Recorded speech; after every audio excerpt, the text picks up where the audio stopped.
नमस्कार, जय हिंद, वंदे मातरम। साथियों, एक बार फिर से स्वागत है द इंडियन न्यूज के अंदर। दोस्तों, आप सभी के लिए लेकर आ चुके हैं आज की ब्लॉकबस्टर न्यूज।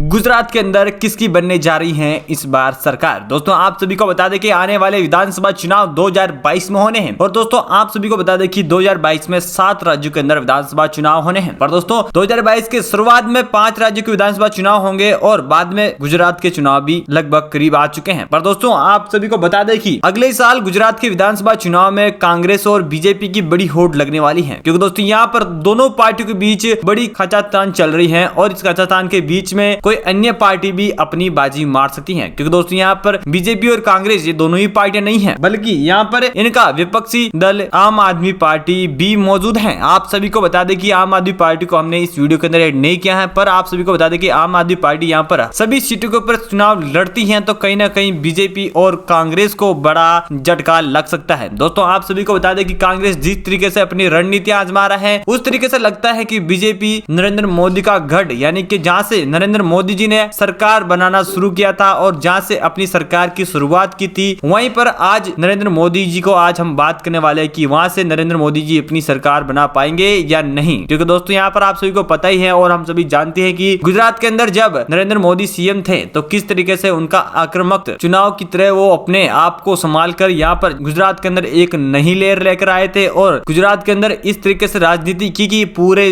देश के अंदर उनकी बोलबाले चलने लगे और आज वो प्रधानमंत्री के तौर पर बीजेपी को चलाते हैं। पर दोस्तों, आखिरकार यहाँ पर बड़ा सवाल ये है कि क्या कांग्रेस से बीजेपी एक बार फिर से जीत पाएगा या फिर सत्ता में पलटवार होगा। दोस्तों, आप सभी को बता दें कि बीजेपी यहाँ पर अभी अपनी सरकार बनाए बैठी है और यहाँ पर सरकार बनाने के साथ ही साथ बीजेपी का बड़ा हुक्का सिक्का भी चल रहा है यहाँ पर। क्योंकि दोस्तों यहाँ पर बीजेपी जब तक यहाँ पर है तब तक बहुत बड़ा हाथ है गुजरात का बीजेपी के ऊपर। पर दोस्तों यहाँ पर इस बार दावे कुछ अलग किए जा रहे हैं और देखने को भी कुछ अलग मिल रहा है। क्योंकि दोस्तों आप सभी को बता दें कि गुजरात के अंदर पंजाब अपना सियासी खेल खेलने के लिए तैयार है और कुछ नया ट्राई करने के लिए भी तैयार है। पर दोस्तों, क्या राहुल गांधी अपनी सरकार को यहाँ पर 182 सीटों के साथ क्या अपनी सरकार बना पाएंगे। जिस तरीके से उनके वादे हैं तो लगता है कि वो अपनी सरकार बनाने के पूरे मूड में है। पर दोस्तों, मूड काम नहीं करता, यहाँ पर काम करते हैं तो गुजरात की जनता के वोट। आखिरकार किसको मिलते हैं, कितने वोट, जानेंगे पल पल की अपडेट और पल पल की एक एक सीट के बारे में जानकारी। तो अभी कभी चैनल के नीचे लाल बटन देकर उसे दबा के सब्सक्राइब कर लें और बेल आइकन को ऑल पे प्रेस कर लें। दोस्तों, ऐसे में आपको आने वाले तमाम वीडियो और जानकारी मिलती रहेगी सिर्फ और सिर्फ हमारे इसी चैनल के ऊपर। तो जानने के लिए अभी कभी सब्सक्राइब करें और जानते हैं यहाँ पर हम एक एक जिले की एक सीट के बारे में। उससे पहले आप जिस भी पार्टी को सपोर्ट करते हैं गुजरात के अंदर, तो उस पार्टी के लिए एक छोटा सा कमेंट अवश्य कीजिएगा। प्यार भरा सा आप बताइए, हमें पता चल सके कि आप कौन सी पार्टी को दिल से चाहते हैं और आपके हिसाब से कौन सी पार्टी की सरकार बन सकती है। तो दोस्तों, साथ ही जानते हैं हम एक एक जिले वाइज यहाँ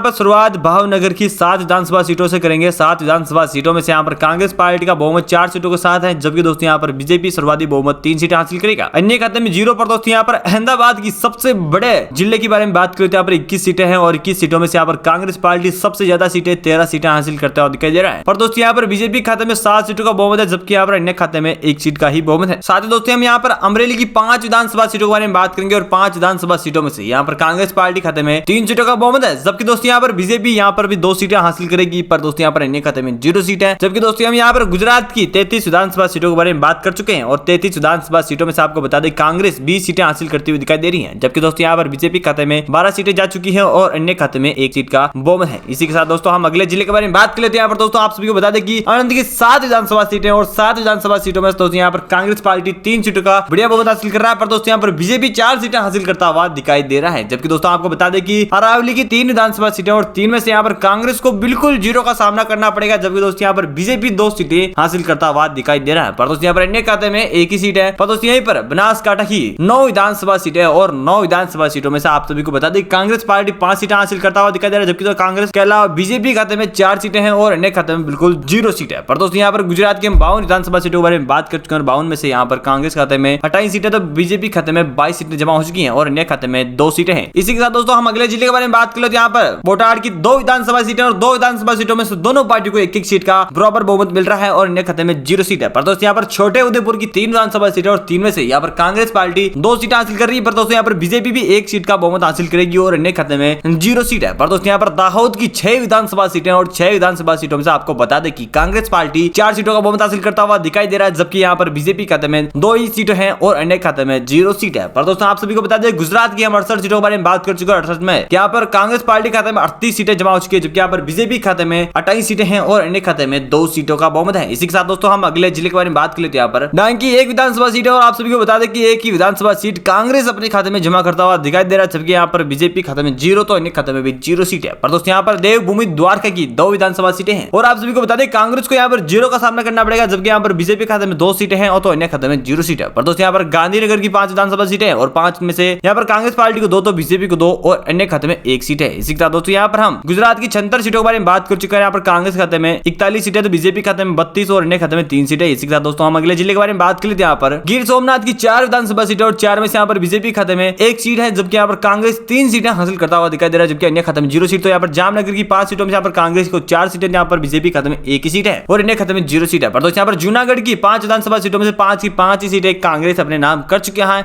जबकि बीजेपी और अन्य खाते में 0 सीट है। पर दोस्तों यहाँ आपको बता दें कि गुजरात की 90 विधानसभा सीटों में से दोस्तों यहाँ पर कांग्रेस के खाते में 53 सीटों का बहुमत है, जबकि यहाँ पर बीजेपी 34 सीटें हासिल कर चुकी है। पर दोस्तों यहाँ पर अन्य खाते में 3 सीटें हैं और इसी के साथ दोस्तों हम अगले जिले के बारे में बात कर लेते हैं। यहाँ पर कच्चा की 6 विधानसभा सीटें और 6 में से दोस्तों यहाँ पर कांग्रेस पार्टी 2 सीटों का बहुमत हासिल करता हुआ दिखाई दे रहा है, जबकि यहाँ पर बीजेपी बड़ा बहुमत 4 सीटें हासिल करेगा। यहाँ पर खेड़ा की 6 विधानसभा सीटें और 6 में से यहाँ पर कांग्रेस को 3 सीटें, यहाँ पर बीजेपी को 2 और अन्य खाते में भी 1 सीट का बहुमत है। पर दोस्तों यहाँ पर महसाणा की 7 विधानसभा सीटें और 7 में से यहाँ पर कांग्रेस खाते में 4 सीटों का बहुमत है, जबकि यहाँ पर बीजेपी खाते में 3 और अन्य खाते में 0 सीट है। पर दोस्तों यहाँ पर गुजरात की 109 सीटों में से यहाँ पर कांग्रेस को 62 तो बीजेपी को 43 और अन्य खाते में 4 सीटें हैं। इसी के साथ दोस्तों हम अगले जिले के बारे में बात कर लेते हैं। यहाँ पर महिसागर की यहाँ पर 3 सीटों में यहाँ पर कांग्रेस को 1 तो यहाँ पर बीजेपी 2 सीटें हासिल करेगी, जबकि यहाँ पर अन्य खाते में बिल्कुल 0 सीट है। पर दोस्तों यहाँ पर मोरबी की 3 विधानसभा सीटें और 3 में से यहाँ पर कांग्रेस पार्टी को 1 सीट मिलेगी, तो यहाँ पर बीजेपी खाते में भी 1 सीट है, जबकि अन्य खाते में भी 1 ही सीट है। पर दोस्तों यहाँ पर नर्मदा की 2 विधानसभा सीटें और 2 में से यहाँ पर 2 की 2 विधानसभा सीटें बीजेपी हासिल कर चुकी है, जबकि यहाँ पर कांग्रेस और अन्य खाते में 0 सीट है। पर दोस्तों यहाँ पर गुजरात की 117 सीटों के बारे में बात कर चुके हैं। यहाँ पर कांग्रेस के बारे में 64 सीटें, यहाँ पर बीजेपी खाते में 48 और अन्य खाते में